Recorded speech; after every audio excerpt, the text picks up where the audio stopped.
नमस्कार दोस्तों, आप देख रहे हैं खबर एचपी और आइए वक्त हो गया हिमाचल प्रदेश के ताजा और बड़ी खबरों को जानने का। बताएंगे सभी खबरें एक एक करके एवं विस्तार से। उससे पहले आप हिमाचल प्रदेश के किस जिले से न्यूज को देख रहे हैं कमेंट बॉक्स में कमेंट करें। साथ ही सभी खबरों से अपडेट रहने के लिए चैनल को भी सब्सक्राइब करें और बेल आइकन को जरूर दबाएं। तो दोस्तों चलिए शुरू करते हैं आज की पहली बड़ी खबरें। कैबिनेट में होगा 4000 प्री प्राइमरी शिक्षकों की भर्ती पर फैसला, शिक्षा विभाग ने भेजा प्रस्ताव। हिमाचल प्रदेश के सरकारी स्कूल में 4000 प्री प्राइमरी शिक्षकों की भर्ती पर कैबिनेट बैठक में फैसला होगा। वह शिक्षा विभाग ने भर्ती के कई विकल्प तैयार कर प्रस्ताव सरकार को भेज दिया है। वह प्रस्ताव में राष्ट्रीय अध्यापक शिक्षा परिषद यानी कि NCTE से मान्यता प्राप्त संस्थानों से 2 वर्ष की एनटीटी करने वालों को प्राथमिकता देने की सिफारिश की गई है। वह बता दें कि आंगनबाड़ी कार्यकर्ताओं की भर्ती करने का भी प्रावधान किया गया है। वह प्रदेश सरकार किस विकल्प को मंजूरी देती है, इसका फैसला आगामी कैबिनेट बैठक में होगा। वह 3 सालों से लंबित भर्ती के लिए NCTE ने हिमाचल सरकार को सुझाव दिया है कि पात्रता पूरी करवाने के लिए खुद 2 साल की नर्सरी टीचर ट्रेनिंग करवा सकती है। वहीं NCTE दिल्ली इस प्रशिक्षण को करवाने की मंजूरी देने को तैयार है। वहीं हिमाचल सरकार इस बाबत प्रस्ताव मांगा गया है। वहीं NCTE ने 1 साल के कोर्स को मंजूरी देने से इनकार किया है। एकलव्य स्कूलों में भरे जाएंगे 4000 पद, 18 अगस्त तक करें online apply. National testing agency ने देश भर के एकलव्य मॉडल रेजिडेंशियल स्कूल में 4000 से ज्यादा पदों पर वैकेंसी निकाली है। इसके तहत टीचिंग और नॉन टीचिंग पदों पर भर्ती की जाएंगी। वही भर्ती प्रक्रिया में शामिल होने के लिए उम्मीदवार एकलव्य मॉडल रेजिडेंशियल स्कूल की ऑफिशियल वेबसाइट यानी कि emrs.tribal.gov.in पर जाकर अब 18 अगस्त तक ऑनलाइन अप्लाई कर सकते हैं। वही बता दें कि भर्ती के लिए 18 से 50 साल तक की उम्र के उम्मीदवार अप्लाई कर सकते हैं। आर्टिफिशियल इंटेलिजेंस करियर का द्वार, तेजी से बढ़ने वाली है AI में माहिर युवाओं की मांग। जी, आर्टिफिशियल इंटेलिजेंस यानी कि AI के नए युग की शुरुआत हो चुकी है। वहीं AI के आने से समाज, राजनीति, जियोपॉलिटिक्स, रोजगार से लेकर शिक्षा हर एक क्षेत्र में प्रभावित होने वाला है। वहीं AI के आने से दुनिया भर में रोजगार के क्षेत्र में बड़ी तेजी से बदलाव आ रहा है। वहीं आर्टिफिशियल इंटेलिजेंस के आने से भविष्य में बड़े पैमाने पर जॉब जा सकती है। इसकी शुरुआत भी हो चुकी है।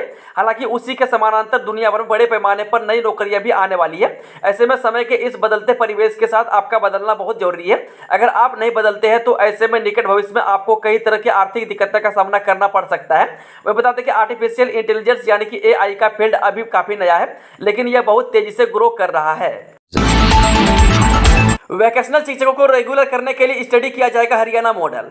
हिमाचल शिक्षक महासंघ की मांग पत्र पर चर्चा के लिए राज्य परियोजना निदेशक डॉक्टर राजेश शर्मा समग्र शिक्षा के साथ बैठक हुई।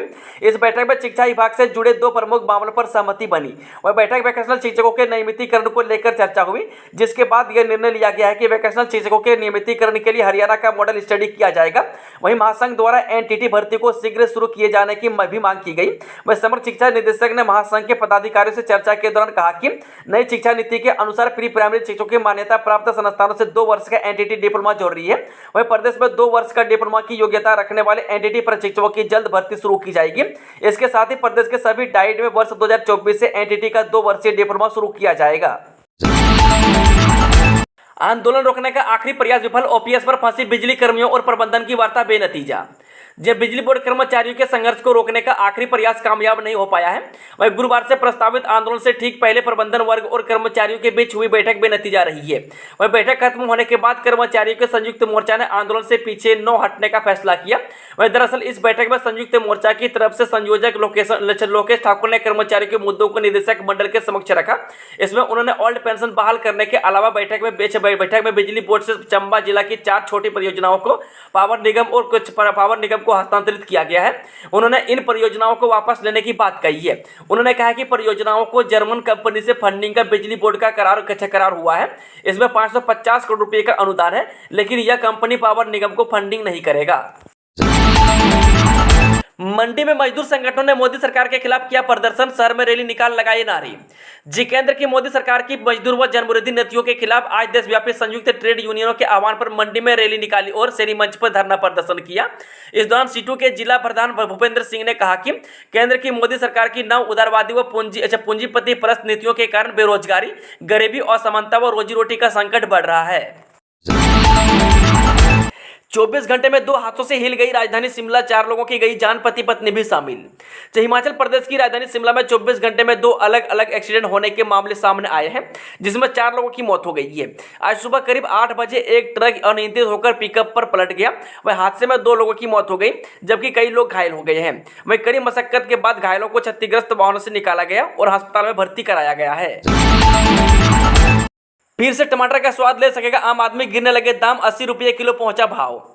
जब पिछले एक सप्ताह से टमाटर के दामों में लगातार गिरावट दर्ज की जा रही है, वही टमाटर के दामों में लगातार गिरावट के पीछे प्रमुख कारण बेंगलुरु में टमाटर का सीजन शुरू होना है।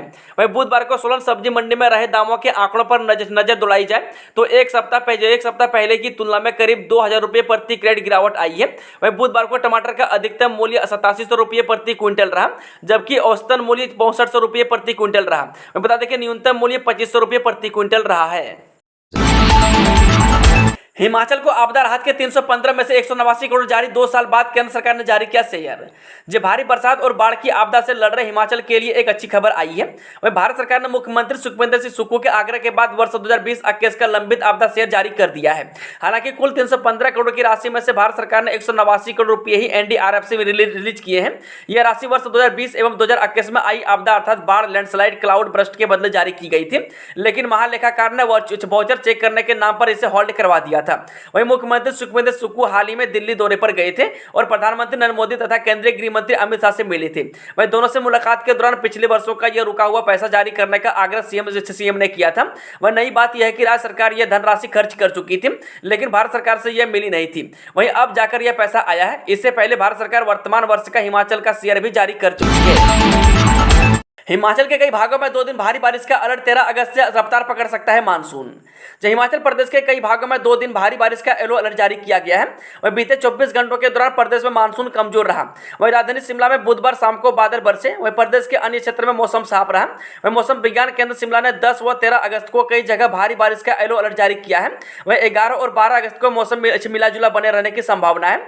वहीं 13 अगस्त से मानसून के फिर रफ्तार पकड़ने का पूर्वानुमान है। वहीं बता दें कि शिमला में बुधवार को शाम तक मौसम साफ रहा। वहीं करीब 5-5:30 बजे शहर में बारिश हुई। वहीं मैदानी जिलों में मौसम खुलते ही पारा चढ़ने लगा। कालका शिमला नेशनल हाईवे पर बस सेवा बहाल, 11 अगस्त से चलाई जाएंगे कि बड़े ट्रक। जी कालका शिमला नेशनल हाईवे 5 पर चक्की मोड़ के पास और अस्थायी सड़क बनाने के बाद लोगों को राहत मिली है। वह चंडीगढ़ से शिमला के लिए करीब 8 दिन बाद लोगों को सीधी बस सुविधा मिलनी शुरू हो गई है। वहीं इससे लोगों को अब परेशान नहीं होना पड़ेगा। इसके साथ अब शुक्रवार से बड़े ट्रक भी यहां से चलने की उम्मीद है। वहीं मौसम साफ रहा तो कुछ बड़े ट्रकों को शाम को भी ट्रायल के तौर पर गुजारा जा सकता है। आरक्षण खत्म, खाली सीट पर कोई भी ले सकेगा प्रवेश, होगी विशेष राउंड की काउंसिलिंग। जे तकनीकी शिक्षा बोर्ड की ओर से बहुत तकनीकी संस्थान और औद्योगिक प्रशिक्षण संस्थान में संस्थान स्तर पर करवाई जाने वाली विशेष स्पॉट काउंसिलिंग में किसी प्रकार का आरक्षण रोस्टर नहीं चलेगा। वह खाली सीटों के लिए अब किसी भी वर्ग से कोई भी अभ्यर्थी अपनी दावेदारी कर सकेगा। वह तकनीकी शिक्षा बोर्ड की ओर से बहुत तकनीकी शिक्षण संस्थान में प्रथम वर्ष, द्वितीय वर्ष और डी फार्मेसी के लिए 2 चरणों की काउंसिलिंग प्रक्रिया के बाद 2 चरणों में सेंट्रलाइज काउंसिलिंग आयोजित की गई है। राष्ट्रपति निवास की तरह अब आम लोगों के लिए खुलेगा राजभवन, ऑनलाइन होगी बुकिंग। जो राष्ट्रपति निवास रिट्रीट की तरह राजधानी शिमला में आम लोगों के खिलाफ राजभवन यानी कि बारनेस कोटे के दरवाजे खुलेंगे। वहीं सप्ताह में 2 दिन शनिवार और रविवार को दोपहर बाद 2 बजे से शाम 5 बजे तक यहां आने के लिए ऑनलाइन बुकिंग होगी। इस धरोहर भवन में सैर सपाटा करने के लिए विदेशी नागरिकों को 100 रुपये, बाहरी राज्यों के लोगों को 50 और प्रदेशवासियों को 20 रुपये शुल्क देना होगा। वहीं बताते हैं कि स्कूल कॉलेजों के माध्यम से आने वाले विद्यार्थियों के लिए प्रवेश निःशुल्क होगा। चलिए वो चलते आज की आखिरी खबर। एनआईटी हमीरपुर में 24 अगस्त से शुरू होगी कक्षाएं, वार्षिक अकादमिक कैलेंडर जारी। जे राष्ट्रीय प्रौद्योगिकी संस्थान हमीरपुर ने वार्षिक अकादमिक कैलेंडर जारी कर दिया है। वह केंद्रीय काउंसलिंग प्रक्रिया को माध्यम से बीटेक प्रथम वर्ष में दाखिले लेने वाले विद्यार्थियों और स्नातकोत्तर की नियमित कक्षाएं 24 अगस्त से शुरू होंगी। इससे पूर्व बीटेक के विद्यार्थियों को एनआईटी में 16 से 20 अगस्त के बीच हाजिरी होना होगा। वहीं 20-21 अगस्त को संस्थान में रिपोर्ट करेंगे।